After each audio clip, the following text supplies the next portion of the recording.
पण काही लोक आपला हात आडवा लावून सूर्याचा तेजस्वीपणा कमी झाल्याचा हा केविलवाना प्रयत्न करतात। अगदी शिवकुळाच्या इतिहासाबाबतही हा केविलवाना प्रयत्न होत आलेला आहे। छत्रपती संभाजी महाराजांच्या सिद्धहस्त लेखणीमधून पहिलं पुस्तक लिहिलं गेलं जे संस्कृत भाषेत आहे बुधभूषण। बुध म्हणजे शहाणा विद्वान आणि भूषण म्हणजे दागिना होती। बुध तर यामध्ये ज्या नृत्य करायच्या त्यांना नायिका अशी उपाधी ही शंभूराजांनी दिली आणि त्यांच्या नृत्याचे प्रकार ताल लय सूर यांना त्यांनी शब्दबद्ध केलं आणि हेही ब्रिज भाषेतील आहे आणि हे शृंगार रसपूर्ण आहे। नखशिख म्हणजे एखाद्या रूपगर्वितेचं आपण वर्णन करतो की शात या शब्दाचं मूळ रूप आहे ज्याला आनंद म्हटलं जातं आणि शतक म्हणजे 100। तर अत्यानंद देणारी 100 रचना यात पुस्तकात आहेत म्हणून त्याला 7 शतक म्हणतात। या चारही ग्रंथांचा महासागर ज्ञानरूपी महासागर आपल्या समोर ठेवून शंभूराजे तरीही नम्रपणे म्हणतात की हा दुधाचा सागर मी तुमच्या पुढे ठेवतोय, यातलं चांगलं तेवढं तुम्ही घ्या आणि वाईट हे माझ्यासाठी ठेवा।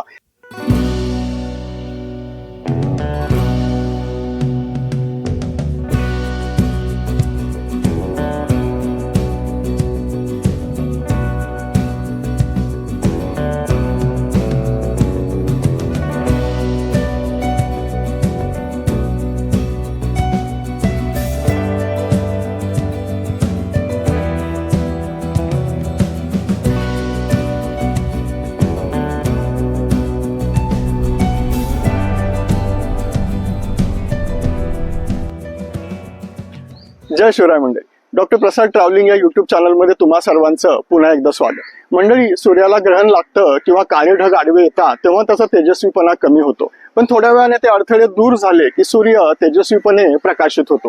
ही अगदी नैसर्गिक प्रक्रिया आहे।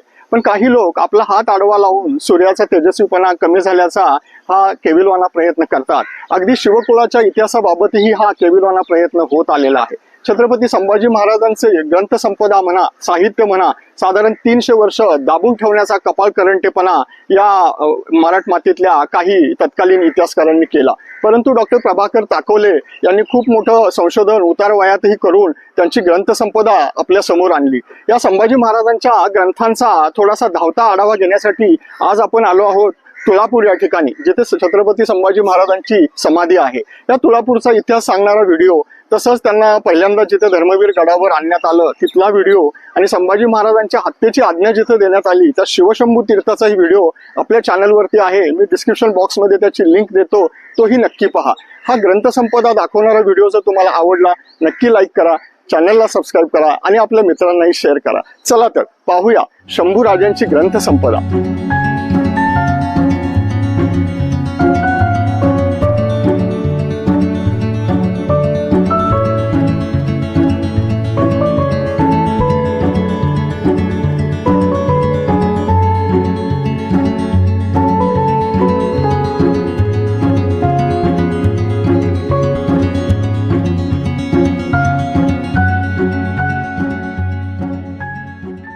छत्रपती संभाजी महाराजांच्या सिद्धहस्त लेखणीमधून पहिलं पुस्तक लिहिलं गेलं जे संस्कृत भाषेत आहे बुधभूषण। बुध म्हणजे शहाणा विद्वान आणि भूषण म्हणजे दागिना।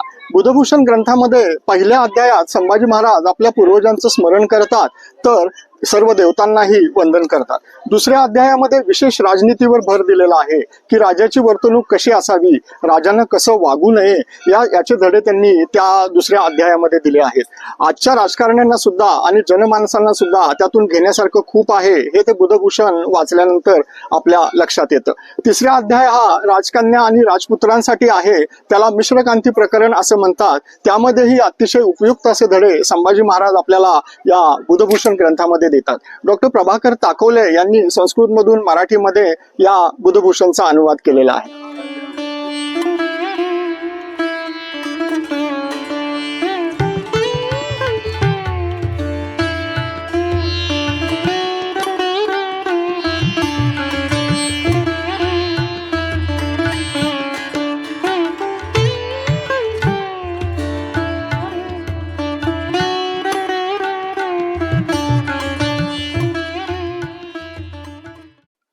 बुधभूषण या ग्रंथाची निर्मिती शंभूराजांनी वयाच्या 14व्या वर्षी केली।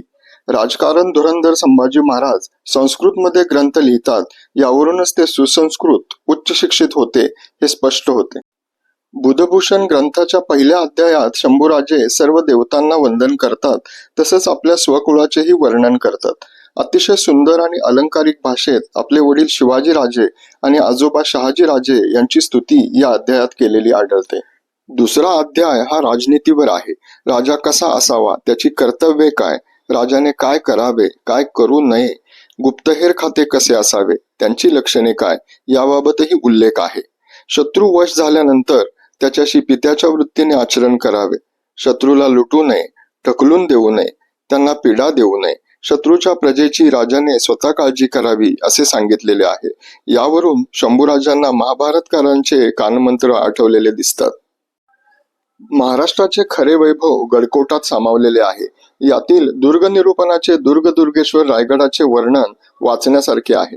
शंभूराजे म्हणतात, हा राजांचा दुर्ग नरेंद्रांनी वहीत असलेला राजवाडा उत्तुंग निवासे, अट्टालिका, रम्य बाजारपेठा आणि चौकांनी वेढलेला आहे व पाण्याने भरलेल्या सरोवरांनी आणि विद्वान मंत्रीगणांसह ससैन्य चतुरंग बळासह परम प्रतापी सामर्थ्यासह शोभिवंत दिसत आहे. शंभूराजांचा दुसरा ग्रंथ आहे नायिका भेद. नायिका भेद हा ब्रिज भाषेतील ग्रंथ आहे.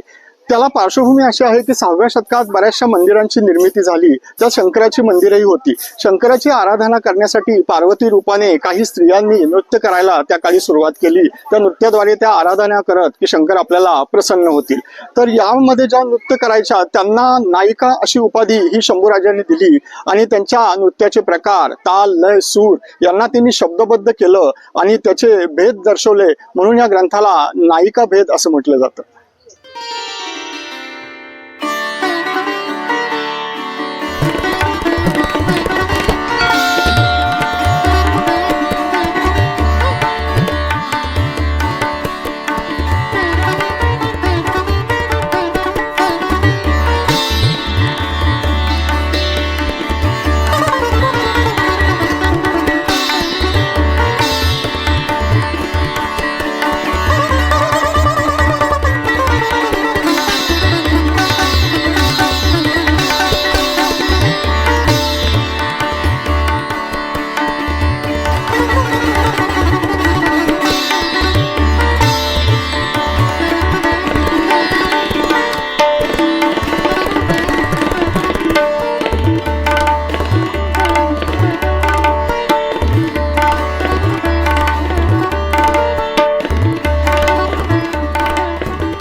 नायिका भेद हा ग्रंथ शंभूराजांनी शृंगार रस प्रधान काव्यात रचलेला असून भारतीय समाजमनावर आजही अधिराज्य गाजवणाऱ्या राधाकृष्ण या प्रेमजीवांच्या विविध भावमुद्रांवर तो आधारित आहे. शंभूराजांनी वयाच्या 17व्या वर्षी हा ग्रंथ शब्दबद्ध केला. ब्रिजभाषेत असलेल्या या ग्रंथात श्री शिवशंकर व माता पार्वती यांच्यावरील गीतांपासून मुळात लोकसंगीतात सुरुवात झाल्याचे दिसून येते.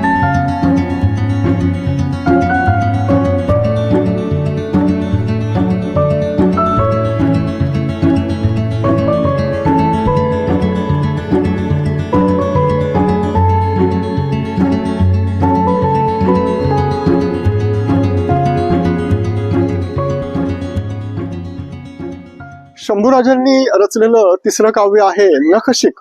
हेही ब्रिज भाषेतील आहे आणि हे शृंगार रसपूर्ण आहे. नखशिख म्हणजे एखाद्या रूपगर्वितेचं आपण वर्णन करतो की नखापासून ते शिखापर्यंत, शिखा म्हणजे डोकं, अगदी डोक्यावरील केसांपर्यंत तिचं वर्णन, त्याला नखशिख असं म्हटलं जातं. हे शृंगारिक वर्णन आहे. आपल्या पत्नी येसुबाई साहेब यांना उद्देशून नखशिख रचल्याचं समजतं.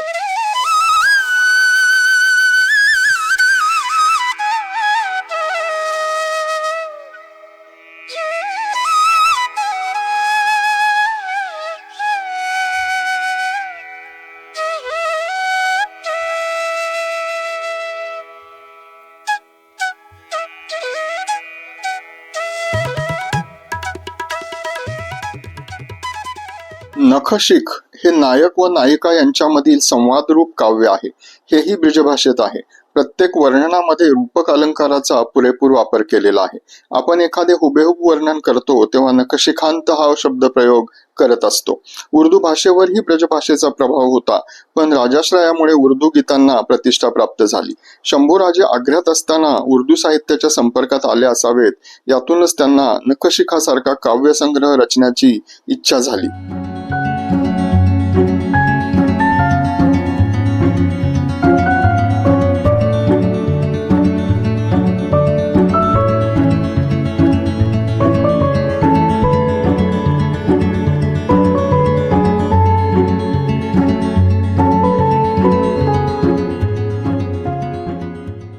शंभूराजांचं चौथं पुस्तक आहे सात शतक.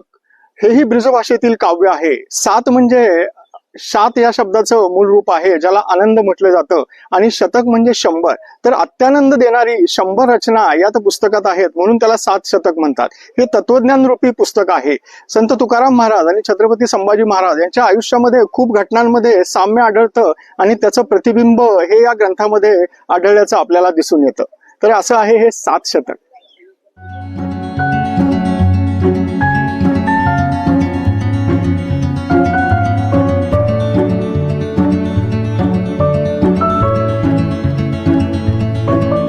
सात शतक या रचनेकडे वाचक व अभ्यासकांनी साहित्य म्हणूनच पाहावे.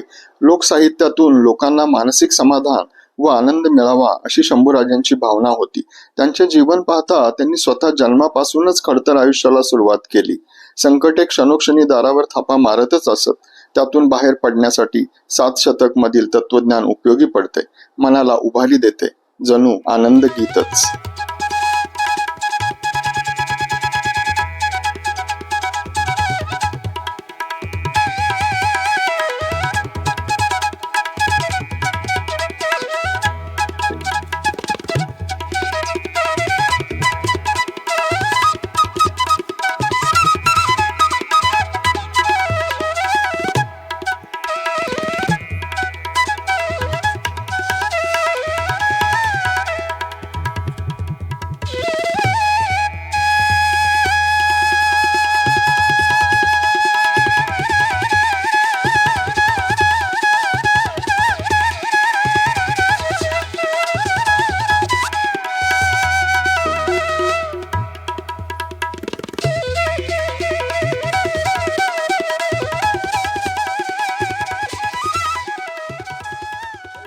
या चारही ग्रंथांचा महासागर, ज्ञानरूपी महासागर आपल्या समोर ठेवून शंभूराजे तरीही नम्रपणे म्हणतात की हा दुधाचा सागर मी तुमच्या पुढे ठेवतोय, यातलं चांगलं तेवढं तुम्ही घ्या आणि वाईट हे माझ्यासाठी ठेवा.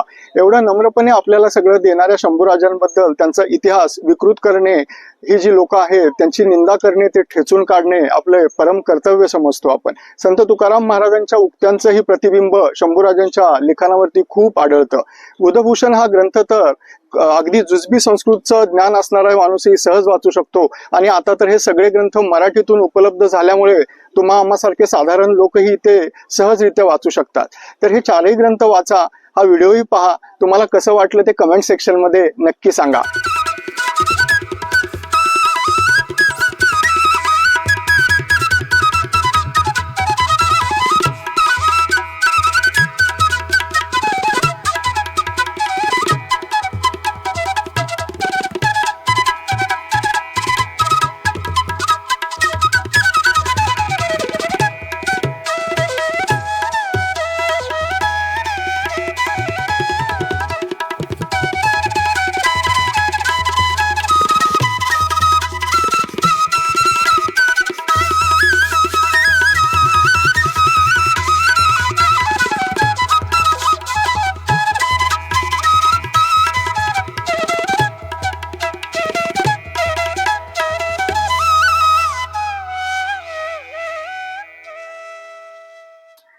शंभूराजांच्या स्मृतिस्थळाचे जतन करण्यासाठी समाधीस्थळाच्या शेजारीच तुळापूर येथील विकास कामांसाठी 158 कोटी रुपयांचा निधी मंजूर झाला आहे.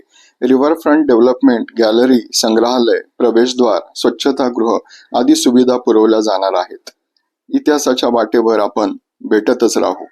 जय शिवराय, जय शंभूराजे.